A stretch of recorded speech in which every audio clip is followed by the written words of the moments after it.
A1 and A2 and ಅವ್ರ ಹಿಂಬಾಲಿಕರು ಮತ್ತೆ ಅವರ ಫ್ಯಾನ್ ಕ್ಲಬ್ ಇದೆಲ್ಲ ಅವ್ರು ಇಲ್ಲ ಅಂದಿದ್ರೆ ಆರಾಮಾಗಿ bale ಸಿಕ್ಬಿಟ್ರು.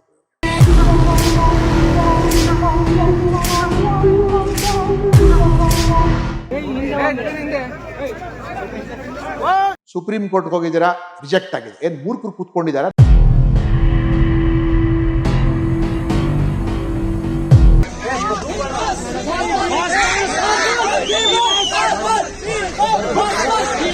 That has gone into the minds of the judiciary.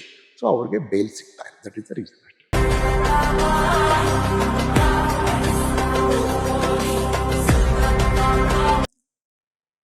Sir ನಮಸ್ತೆ. ನಮಸ್ಕಾರ. ಇನ್ ದಿ ಇಂಡಿಯಾ ಮಿರರ್ಗೆ ಸ್ವಾಗತ ಸರ್. ಸರ್, ದರ್ಶನ್ ಅಭಿಮಾನಿಗಳದ್ದು ಒಂದು ಪ್ರಶ್ನೆ ಇದೆ. ಈ ಹಿಂದೆ ತುಂಬಾ ಜನ ಈ ತರ ಕೊಲೆಗಳ ಪ್ರಕರಣಗಳಿತ್ತು, ಕೆಲವ್ರಿಗೆ ಬೇಲ್ ಸಿಕ್ಕಿದೆ. ದರ್ಶನ್ ಯಾವಾಗ ಬೇಲು? ಆಮೇಲೆ ಜೈಲಲ್ಲಿ ದರ್ಶನ್ ಪರಿಸ್ಥಿತಿ ಈ ಹಿಂದೆ ಐಷಾರಾಮಿ ನೋಡಿದೀವಿ. ಸದ್ಯದ ಪರಿಸ್ಥಿತಿ ಏನಿದೆ ಅವ್ರದ್ದು? ಈ ಐಷಾರಾಮಿ ವೈಭವಗಳೆಲ್ಲ ಮತ್ತೆ ರಿಪೀಟ್ ಆಗಿದೆಯಾ? ಯಾಕೆ ಈ ಡೌಟ್ ಅಂದ್ರೆ, ಜೈಲಲ್ಲಿ ತುಂಬಾ ಜನಕ್ಕೆ ಫೆಸಿಲಿಟಿ ಕೊಟ್ಟರು ವಿಡಿಯೋಸ್ಗಳು ರಿಲೀಸ್ ಆಗ್ತಾನೆ ಇದೆ. ಜೈಲ್ ನಡೆಯೋದು ಪ್ರಿಸನ್ ಮ್ಯಾನುವಲ್ ಪ್ರಕಾರ. ಪ್ರಿಸನ್ ಮ್ಯಾನುವಲ್ ಒಳಗೆ ಅದರ ಇಂಥ ಫೆಸಿಲಿಟಿ ಕೊಡಬೇಕು ಅಂತ ಏನೋ ಸೌಲಭ್ಯ ಇದೆಲ್ಲ.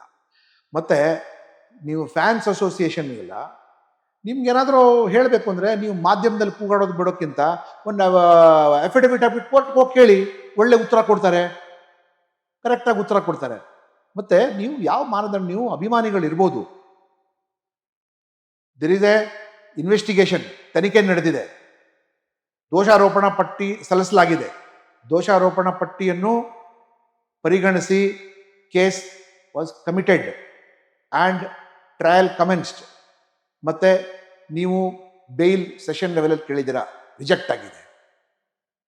ಹೈಕೋರ್ಟ್ಗೆ ಹೋಗಿದ್ದೀರಾ, ರಿಜೆಕ್ಟ್ ಆಗಿದೆ. ಸುಪ್ರೀಂ ಕೋರ್ಟ್ಗೆ ಹೋಗಿದ್ದೀರಾ, ರಿಜೆಕ್ಟ್ ಆಗಿದೆ. ಏನು ಮೂರ್ಖರು ಕೂತ್ಕೊಂಡಿದ್ದಾರೆ? ನಿಮ್ಗಿಂತ ಬುದ್ಧಿವಂತರು ಅವ್ರ ಕಾನೂನು ಗೊತ್ತಿಲ್ಲ ಅವ್ರಿಗೆ. ಯಾಕಂದ್ರೆ ಅಷ್ಟು ಓವರ್ ಪವರಿಂಗ್ ಎವಿಡೆನ್ಸ್ ಇದೆ ಅಲ್ಲಿ. ಅಷ್ಟೊಂದು ಎವಿಡೆನ್ಸ್ ಪೊಲೀಸ್ ಕಲೆಕ್ಟ್ ಮಾಡಿದ ನಂತರ ಯಾರಾದರೂ ಒಬ್ಬ ಅಪರಾಧಿಗೆ ಬಿಟ್ಟರೆ ನಿಮಗೆ ಅವ್ರ ಅಭಿಮಾನಿ ಅಥವಾ ಅವ್ರಿಗೆ ನೀವು ಸ್ಟಾರ್. ಇಮ್ಯಾಜಿನ್ ಚಿತ್ರದುರ್ಗ ಹುಡುಗ ಏನು ಅವನೇ ಹಾಕಿದ್ದಕ್ಕೆ ಅವನೇನು ವೆಪನ್ ತೊಗೊಂಡು ಹೋಗಿ ಅಟ್ಯಾಕ್ ಮಾಡಿದ್ನ, ಯಾರಿಗೊಂದು ರೇಪ್ ಮಾಡಿದ್ನ. ಸೋಷಿಯಲ್ ಮೀಡಿಯಾದಲ್ಲಿ ನೀವು ಇಷ್ಟು ರಿಯಾಕ್ಟ್ ಮಾಡ್ತೀರಾ ನೀವು ಅಂತ ಹೇಳಿದ್ರೆ, court is observing all these things. Court ಏನು ಹೇಳ್ತಾರೆ ನೋಡಿದೆ, ಏನು ತೀರ್ಪು ತಗೊಳುತ್ತಲ್ಲ, it takes everything into accountant. First ಮರ್ಯಾದೆ ಕಲ್ತ್ಕೊಳ್ಳಿ, ಕೇಳೋ ರೀತಿ ಬದಲಾಯಿಸ್ಕೊಳ್ಳಿ. ಹೋರಾಟ ಮಾಡಬೇಕು ಅಂದರೆ ಕಾನೂನು ಹೋರಾಟ ಮಾಡಿ. ಈ ಬೀದಿ ಹೋರಾಟ ಮಾಡಿದ್ರೆ ಪೊಲೀಸರು ವಧೆಗಳು ಬೀಳ್ತದೆ ನಿಮಗೆ ಅಷ್ಟೇ. ಸ್ಯಾಂಡಲ್ವುಡ್ನ ಕೆಲವು ಸೆಲೆಬ್ರಿಟಿಗಳು ಸಹ ಇನ್ನೇನು ಕೆಲವೇ ತಿಂಗಳು ವರ್ಷಗಳಲ್ಲಿ ಬರ್ತಾರೆ ಅಂತಾರೆ. ಆಕ್ಚುಲಿ ಇದನ್ನ ನೀವು ಬೇರೆ ನಾರ್ಮಲ್ ಕೇಸ್ ಕಂಪೇರ್ ಮಾಡಿದ್ರೆ, ಅಂದ್ರೆ ಏನೇನ್ ಕಾನೂನಾತ್ಮಕ ಪ್ರಕ್ರಿಯೆ ಇದೆ? ಈಗ ಚಾರ್ಜ್ ಶೀಟ್ ಬಗ್ಗೆ ವಿಚಾರಣೆ ನಡೀತಾ ಇದೆ ಕೋರ್ಟ್ನಲ್ಲಿ. ಸೊ ಈ ಹಂತದಲ್ಲಿ ಆ ಅಂಶಗಳ ವಿಚಾರಣೆ ಮಾಡ್ತಿದ್ದಾರೆ ಸಾಕ್ಷಿಗಳನ್ನ.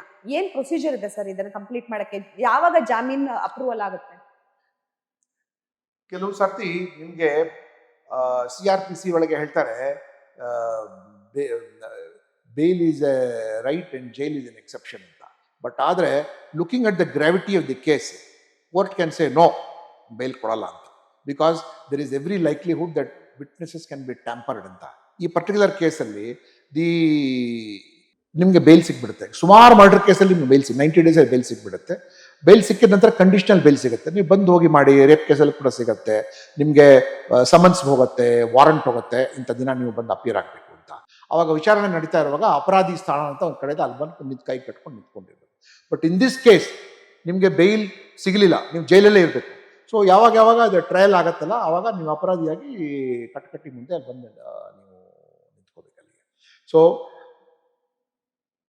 ದ ಡಿನೈಲ್ ಆಫ್ ಬೇಲ್ ಇದೆಲ್ಲ, bail sessions court, high court, supreme court bail deny ಮಾಡಿದೆ ಅಂದರೆ, ಒಳ್ಳೆ ವಕೀಲರು ಹೋಗ್ಬಿಟ್ಟು ಇವ್ರ ಪರವಾಗಿ ಆರ್ಗ್ಯುಮೆಂಟ್ ಮಾಡಿದ್ದಾರೆ. ಅದೇ ರೀತಿಯಾಗಿ ಯಾರೋ ಆರ್ಡಿನರಿ ವಕೀಲರು ಹೋಗ್ಬಿಟ್ಟು ನ್ಯಾಯ ವ್ಯವಸ್ಥೆ ಅಂದರೆ ಸರ್ಕಾರದ ವಕೀಲರ ಪರವಾಗಿ ಅಲ್ಲ, ಇವ್ರಿಗೆ ಬಿಡುಗಡೆ ಮಾಡಿದ್ರೆ ಇವರು ಹಿಂಬಾಲಿಕರು, ಇವ್ರ ಅನುಯಾಯಿಗಳು ಮತ್ತು ಇವರು ಫ್ಯಾನ್ ಕ್ಲಬ್ನವರು ಎವಿಡೆನ್ಸ್ ಡಿಸ್ಟ್ರಾಯ್ ಮಾಡ್ತಾರೆ ಮತ್ತು ಥ್ರೆಟನ್ ಮಾಡ್ತಾರೆ ಇವರು ಜನರಿಗೆ. So case will not work out ಅಂತ ಹೇಳಿ that has gone into the minds of the judiciary. So ಅವ್ರಿಗೆ ಬೇಲ್ ಸಿಗ್ತಾ ಇದೆ. That is the reason.